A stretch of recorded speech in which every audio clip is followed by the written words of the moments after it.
Hello friends, welcome to Study Space. आपको पता है इस चैनल पे हम बात कर रहे हैं टेक्सटाइल की थियरी के बारे में। ये होम साइंस टीजीटी और पीजीटी के लिए स्पेशल थियरियाँ पढ़ाई जा रही थी। बाकी सारे एग्जाम में जहाँ भी होम साइंस आता है सभी के लिए इक्वली इंपॉर्टेंट है ये सेशन जो है हमारा। ठीक, चलिए फिर स्टार्ट करते हैं हम बिना देर करते हुए। आज हमारा जो टॉपिक है, इसके पहले टॉपिक में हमने पढ़ा था कॉटन। चलिए फिर हम देख लेते हैं लीलन। स्टार्ट करते हैं लीलन। ये जो हमारा लीलन होता है ये एक वनस्पतिक रेशा होता है। इसे आप कह सकते हैं कि ये एक वनस्पतिक रेशा है। लीलन एक वनस्पतिक रेशा है। जिसका मुख्य पदार्थ होता है वो सेलुलोज होता है। और ये कि लीलन हमें फ्लैक्स के पौधे से प्राप्त होता है, जिसका वनस्पतिक जो नाम है लीनियम यूसिटेरियम, इसका वनस्पतिक नाम होता है। यह श्रमसाध्य कपड़े होते हैं। श्रमसाध्य यानी बहुत मेहनत से बनाए जाते हैं। लीलन जो होता है ये बहुत मेहनत से तैयार किया हुआ कपड़ा होता है। समानता क्या होता है, इसमें हाथों का प्रयोग कर इसका जो उत्पादन होता है उसमें सारी जो प्रक्रिया होती है वो हाथों द्वारा ही संपादित होती है, हाथों द्वारा ही की जाती है लिनन की प्रक्रिया। लिनन जो है एक बहुत मेहनती खेती होती है, बहुत इसके लिए बहुत एफर्ट करना पड़ता है जब जाके लिनन की खेती हो पाती है। लेकिन इससे जो वस्त्र तैयार होते हैं वह देखने में बहुत सुंदर, सूक्ष्म तथा उच्च गुणवत्ता वाले होते हैं। जो लिनन से वस्त्र बनते हैं ये बहुत ही सुंदर होते हैं, ये बहुत ही ठंडक वाले होते हैं और बहुत ही उच्च गुणवत्ता वाले होते हैं। इसे देख के बहुत ही सुंदर लगता है क्योंकि इसमें इतनी बहुत अच्छी चमक होती है। इसकी जो चमक होती है वो बहुत ही बेहतरीन होती है लिनन की। इससे बने जो वस्त्र जब तैयार होते हैं ये बहुत सुंदर होते हैं और ये उच्च गुणवत्ता वाले होते हैं। इनका प्रयोग हम गर्मियों के मौसम में बहुत आनंददायक होता है। गर्मियों के मौसम में क्यों?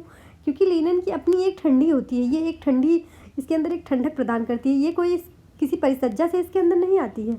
ये जो ठंडक का इसके अंदर गुण होता है ये इसके कॉटन में ही होता है, गॉड गिफ्टेड आप समझ लीजिए। इसके सूत में ही ऐसी इस टाइप के गुण विद्यमान है जिससे कि लिनन एक अलग टाइप की ठंडी प्रदान करता है गर्मी के मौसम में। ठीक, यह अपने असाधारण ठंडक को समाते हैं। कला के रूप में स्वीकारा है क्योंकि इसके अंदर इतनी असाधारण ठंडक इसके अंदर समाई रहती है, इसलिए इसे कला के रूप में स्वीकारा गया है। क्योंकि लीलन प्राकृतिक जगत का दूसरा प्रमुख रेशा है। जो लीलन है हमारा ये प्राकृतिक जगत का दूसरा प्रमुख रेशा है। इसके उत्पादन में 7 वर्ष का समय लगता है। बता रहे कि इसके उत्पादन में जो लिनन की खेती होती है, खेती में ही 7 वर्ष का समय लग जाता है। वो कैसे? 6 वर्ष तो उसकी भूमि उर्वरक बनाने में, उपजाऊ बनाने में लगती है। 6 वर्ष उसकी भूमि में क्या किया जाता है? खाद डाला जाता है, उसे ऐसे ही छोड़ दिया जाता है ताकि भूमि जो है उपजाऊ हो जाए। पूरे 6 साल उसमें लगते हैं और 1 साल लीलन की खेती में लगता है। लीलन बोया जाता है, फिर वो बड़ा होता है, 1 साल उसकी खेती में लग जाता है। 6 साल के लिए भूमि छोड़ दी जाती है, 7वें वर्ष इसकी खेती की जाती है लीलन की।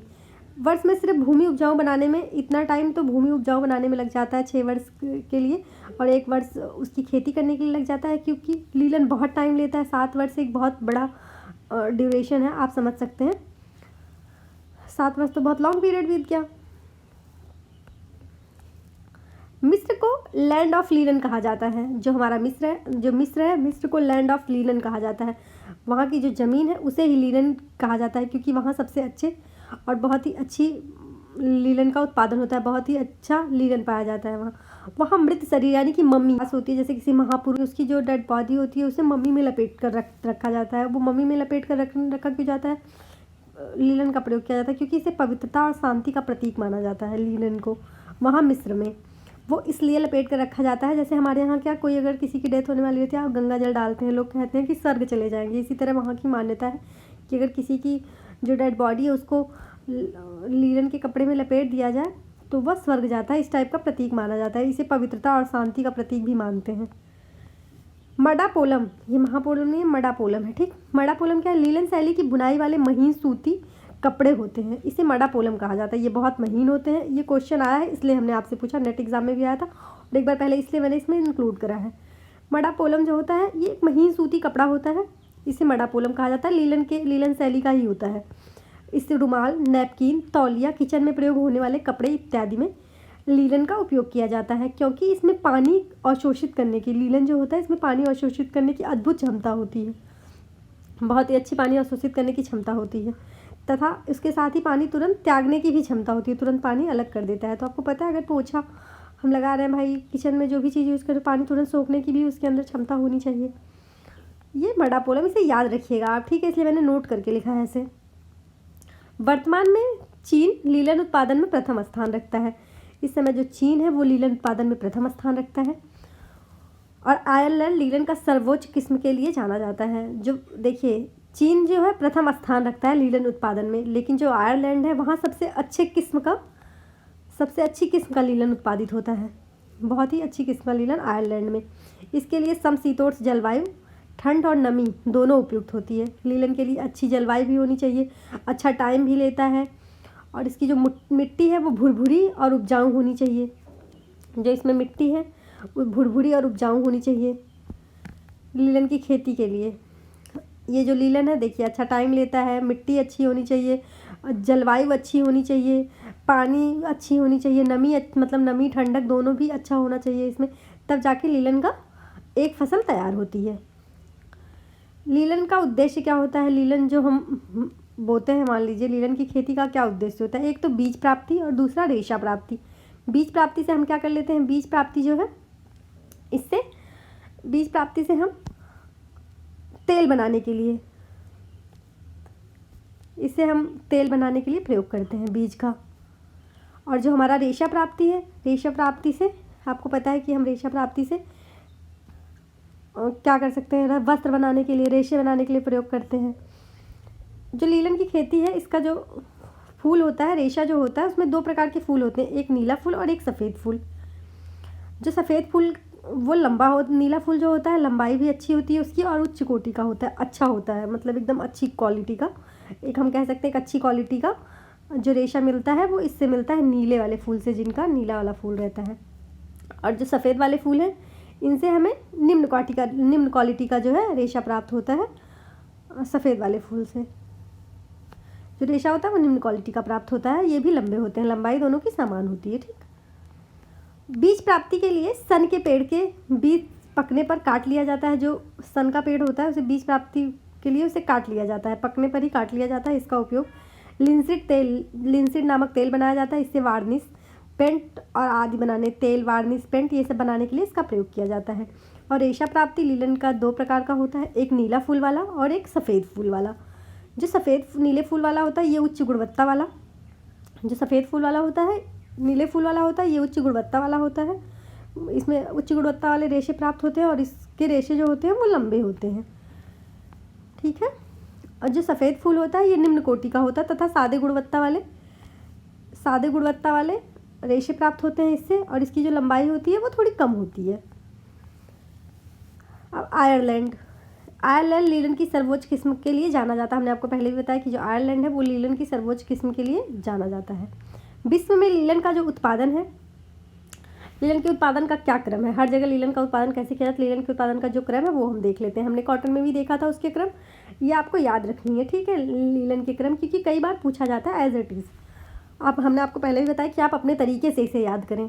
ठीक, इसके वर्ड, चाहे इसके जो अक्षर हैं उनके पहले सारे वर्ड ले लें, पहले अक्षरों से याद रख लें, जैसे भी आप इसको अपने तरीके से याद करें। ठीक है। कल्टीवेशन यानी कि बोना, जो कल्टीवेशन है यानी कि बोना, हम हाथ द्वारा बोते हैं। ये जो खेती होती है लीलन की, ये अप्रैल से मई माह में होती है। लीलन की खेती अप्रैल से मई माह में की जाती है। इसे हाथ से बोया जाता है। इसे ऐसे नहीं कि छिड़क दिया जाए गेहूं की तरह, ऐसे इस तरह से नहीं, इसे हाथ से बोया जाता है। ये देखिए यहाँ भी एक, अगर अच्छा रेशा है तो ये बहुत टाइम भी लेता है उत्पादित होने में। फिर हार्वेस्टिंग, इसकी जो हार्वेस्टिंग होती है यानी कि पौधे उखाड़ना, एकत्र करना, पौधों को उखाड़ना, हार्वेस्टिंग, पौधों को उखाड़ना और उसे एकत्र करना, इकट्ठा करने के प्रोसेस को हार्वेस्टिंग कहते हैं। फिर ड्राइंग और सुखाना और अलग करना, इसे सुखाना पहले फिर इसे अलग करना, ड्राइंग और रिपलिंग प्रोसेस में आता है। फिर नेक्स्ट है गलाना। जो गलाने की प्रक्रिया होती है 4 प्रकार की होती है। रेटिंग, इसे गलाया जाता है। गलाने के लिए हम 4 प्रोसेस का प्रयोग करते हैं, उसके बारे में हम आगे बात करेंगे। ठीक है, ये उसके सीक्वेंस में आप याद रखिएगा।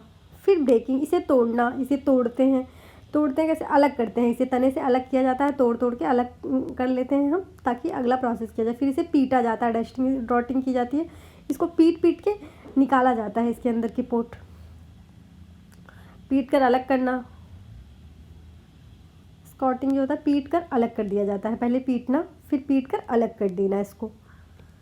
उसके बाद कंघी करना, कॉम्बिंग, कंघी करना यानी कि रेशों को सुलझाना एकदम सही, जैसे हम अपने बालों को सुलझाते हैं वैसे रेशों को सुलझाना, एकदम बराबर होने चाहिए रेशे, उसको कंघी किया जाता है, ताकि वो उलझे हुए ना हो, एकदम सुलझे हुए हो रेशे, उसके लिए। फिर हैंकलिंग की जाती है, यानी टांग दिया जाता है, क्योंकि रेशे लंबे होते हैं तो इसे टांग दिया जाता है, उसके बाद सुलझाया जाता है। टांगने का भी प्रोसेस किया जाता है इसमें, हैंकलिंग। उसके बाद स्पिनिंग होती है, कताई। कताई जो होती है शुष्क कताई, इसमें शुष्क और ड्राई दो कताई होती है। शुष्क कताई करते हैं और ड्राई कताई करते हैं। शुष्क ड्राई स्पाइनिंग एवं आर्द्र जो होता है वो 50 सेंटीमीटर तापक्रम की आवश्यकता होती है। जो शुष्क कताई होती है उसमें ड्राई स्पाइनिंग किया जाता है। दो प्रकार की कताई होती है, एक शुष्क कताई, एक आर्द्र कताई। तो जो शुष्क कताई होती है उसमें ड्राई स्पाइनिंग का प्रयोग किया जाता है। लेकिन जो आर्द्र कताई होती है इसमें 50 डिग्री सेल्सियस तापमान पर, इसमें 50 डिग्री सेल्सियस तापक्रम की आवश्यकता होती है। ये 50 डिग्री सेल्सियस तापक्रम पर किया जाता है। फिर करते हैं वीविंग, यानी कि बुनाई। इसमें तन्यता, प्रत्यस्थता और प्रतिस्कंदता अभाव होता है इनका। जो लीलन का सूत होता है इसमें तन्यता, प्रत्यस्थता और प्रतिस्कंदता का अभाव होता है। इतना भी नहीं, लेकिन थोड़ा कम होता है, इतना अच्छा नहीं होता है। बुनाई की जो प्रक्रिया होती है इसमें जैकार्ड, सादी, साटिन बुनाइयों में इनका प्रयोग किया जाता है। इसमें सादी, साटिन बुनाई किया जाता है, जैकार्ड बुनाई, जैकार्ड करके द्वारा जैकार्ड बुनाई की जाती है इससे।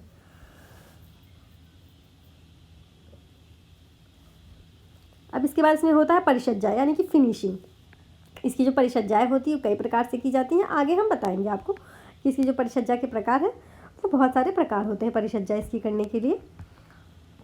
फिर इसकी रंगाई की जाती है, इसे रंगा जाता है वस्त्र तैयार करने के लिए।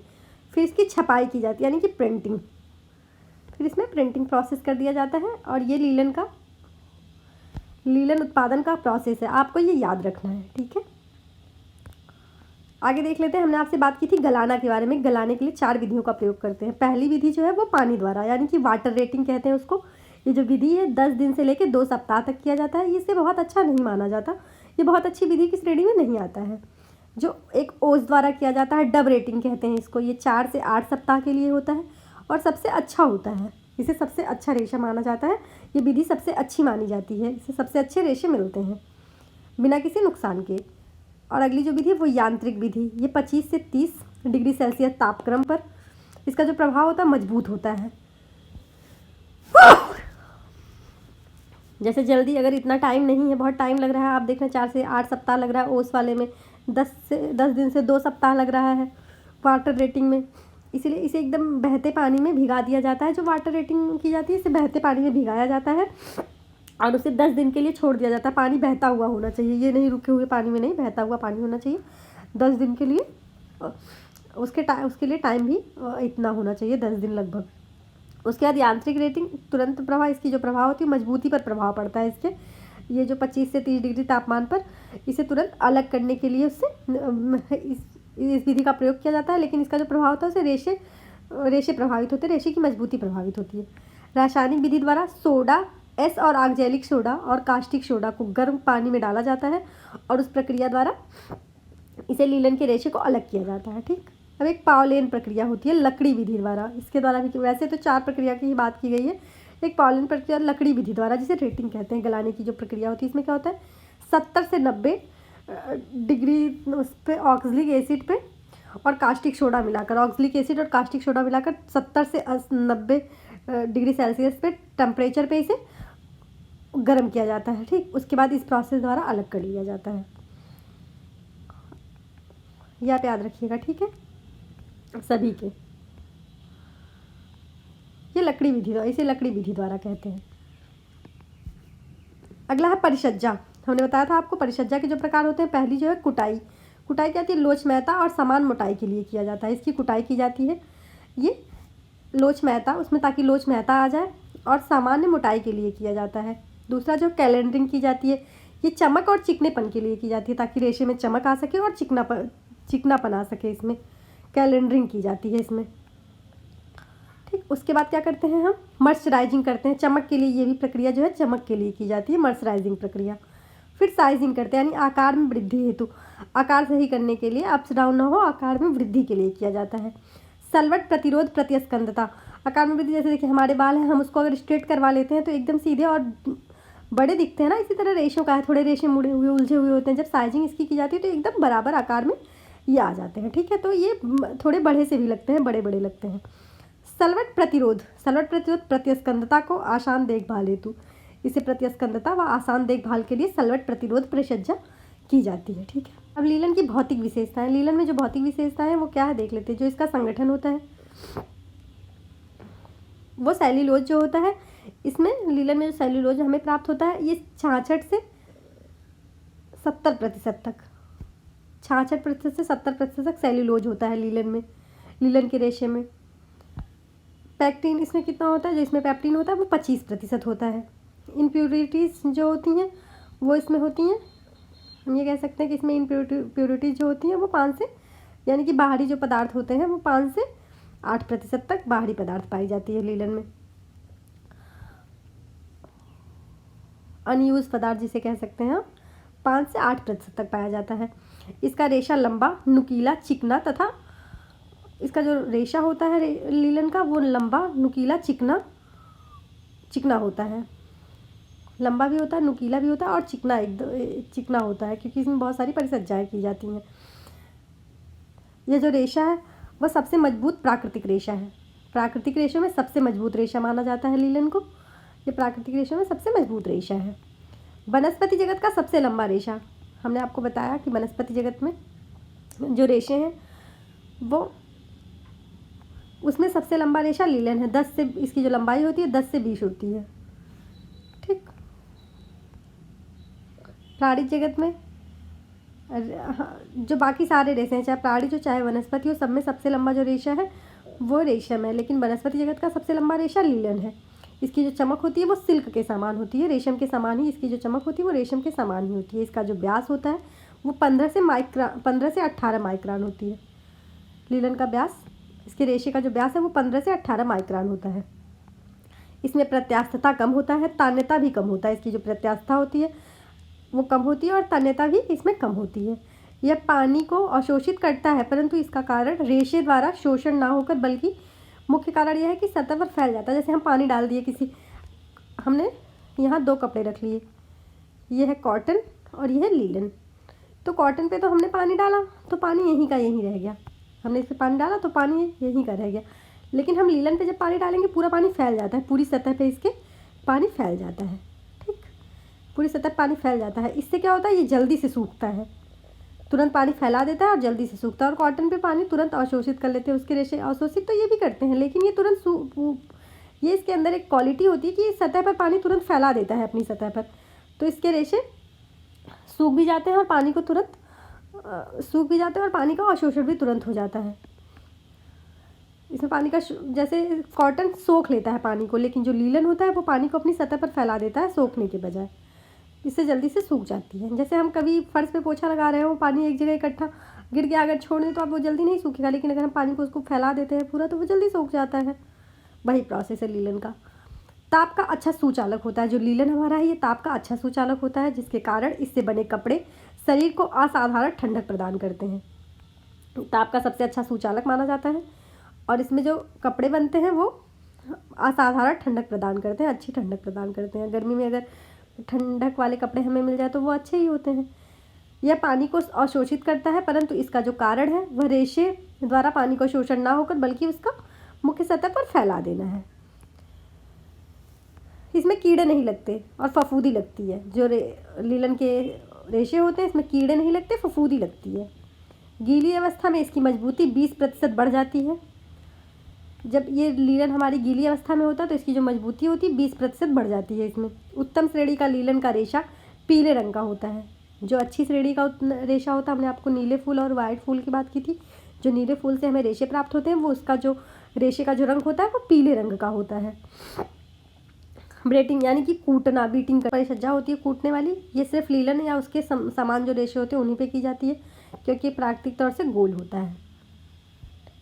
और इसे चपटा करने के लिए, ये रेशे गोल होते हैं, इसे चपटा करने के लिए इस परिसज्जा का, कुटाई वाली परिसज्जा का प्रयोग किया जाता है। चमक के लिए और चमक लाने के लिए, इसे चपटा करने के लिए और चमक लाने के लिए इन परिसज्जाओं का प्रयोग किया जाता है, कूटने वाली परिसज्जा का। जितनी जल्दी पानी अवशोषित करता है उतनी ही जल्दी पानी का त्याग भी करता है। हमने आपको बताया पानी तुरंत अपनी सतह पर फैला देता है ये, और तुरंत सूख भी जाता है इसका पानी। विद्युत संवाहकता, जो विद्युत संवाहकता इलेक्ट्रिसिटी जो कंडीशन इसकी होती है वो क्या होती है, वह यह गुण होता है, इसमें विद्युत संवाहकता का गुण होता है, जिसके कारण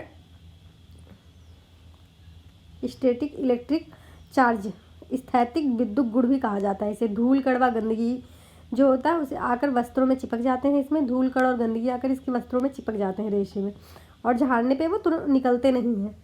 इससे जो निर्मित वस्त्र होते हैं उसके वस्त्रों में धूल कण आके तुरंत चिपक जाते हैं, और जब हम झाड़ेंगे ना उसे तो वो जल्दी से आसानी से नहीं निकलते हैं। इसे स्थैतिक विद्युत गुण भी कहा जाता है। लीलन में 6 से 8% पानी सोखने की क्षमता होती है। लीलन में जो पानी सोखने की क्षमता होती है 6 से 8% ही होती है। ठीक है, आपको ये डाटा याद रखना है। अब हम देख लेते हैं इसके रासायनिक गुण। इसके रासायनिक गुण क्या होते हैं? जिस पे अम्ल का प्रभाव पड़ता है वो बुरा पड़ता है, जो इस पे क्षार का प्रभाव पड़ता है वो अच्छा होता है। ठीक, इसका जो रंग है उस पर मुश्किल से चढ़ता है, और लीलन के कपड़े पे रंग मुश्किल से चढ़ता है। ज़्यादातर वाइट कपड़े ही बनाए जाते हैं, क्योंकि जो वाइट कपड़ा होता है लीलन का, देखिए जो भी हम ये कह सकते हैं कि नेता जो होते हैं, जो भी पॉलिटिशियन होते हैं, या फिर जो एडिटर होते हैं, वो लोग जो लोग भी वाइट कपड़े का प्रयोग करते हैं उनके लिए बहुत अच्छा होता है। इसमें एक अद्भुत चमक होती है और ये बहुत ही अच्छा रेशा माना जाता है। इसमें रंग कम चढ़ता है, इसलिए थोड़ी मुश्किल से चढ़ता है, और उतर जो है आसानी से जाता है। इसीलिए इसमें नमक और फिटकरी का प्रयोग किया जाता है इसके कलर को पक्का करने के लिए। इसकी जब प्रोसेस की जाती है तो इसमें नमक और फिटकरी का प्रयोग किया जाता है। धोते समय भी प्रयोग किया जाता है ताकि कलर ना उतरे। इसमें पसीने का प्रभाव नहीं पड़ता वैसे तो लीलन के कपड़े में पसीने का प्रभाव, लेकिन अगर पसीना अम्लीय ज़्यादा है तो वहाँ से कपड़े फट जाते हैं। प्रभाव नहीं पड़ता, लेकिन कपड़े कुछ टाइम बाद वो फट जाते हैं वहाँ से। ब्लीच, अगर तेज़ ब्लीच है तो रेशा कमज़ोर हो जाता है। इसको धुलने के लिए घरेलू ब्लीच यानी सोडियम हाइड्रोक्लोराइड का उपयोग करना चाहिए। लीलन के कपड़े को धोने के लिए सोडियम हाइड्रोक्लोराइड का प्रयोग करना चाहिए। ठीक है, चलिए आज के लिए बस इतना ही। लीलन कंप्लीट कर लिया हमने, आपको लीलन कंप्लीट कर दिया हमने। यकीन है आपको समझ आया होगा लीलन। ठीक, नेक्स्ट जो हमारी क्लास होगी वो हम प्रैक्टिस सेट करेंगे। आज के बाद हफ्ते में 7 डेज 3 डेज प्रैक्टिस है, और 4 डेज क्या करेंगे हमने सोचा था संडे में प्रैक्टिस करवाएंगे, लेकिन 3 डेज प्रैक्टिस करवाएंगे और 4 डेज थ्योरी करवाएंगे। Thank you for watching this video. मिलते हैं नेक्स्ट वीडियो में।